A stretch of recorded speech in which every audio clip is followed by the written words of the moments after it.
Now live in the studio, Ella, you spoke with the driver. What did he have to say? Yeah, he was totally surprised by this breaking news today that came in the form of a tweet from the San Francisco city attorney, and it basically upholds AB5, which went into effect at the start of 2020, but rideshare companies have been fighting it ever since.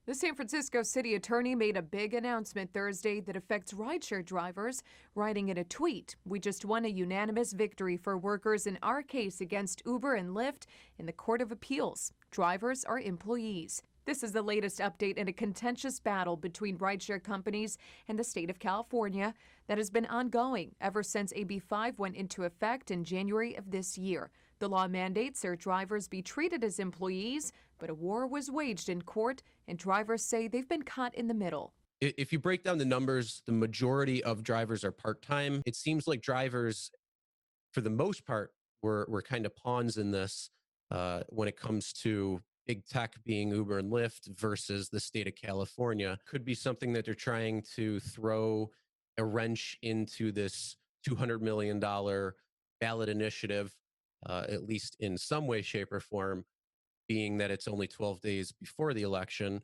This news comes just days before California voters will cast their remaining ballots to decide on Proposition 22, which is a direct response to AB5 and would continue to allow rideshare drivers to work as independent contractors.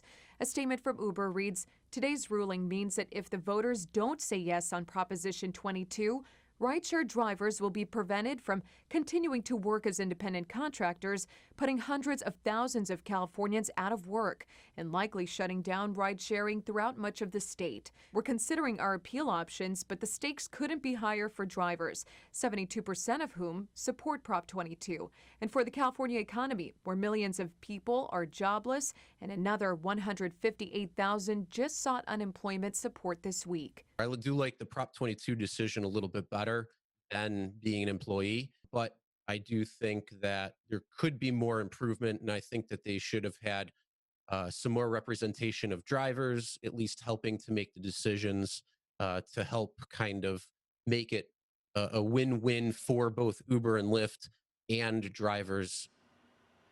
So Dre suggested in the future the focus be on keeping fair rates for drivers per minute or mile and allowing an appeals process for drivers if they are falsely accused by a customer instead of immediately being deactivated and essentially fired. Live in the studio, Ella Sigamonian, KRON 4 News.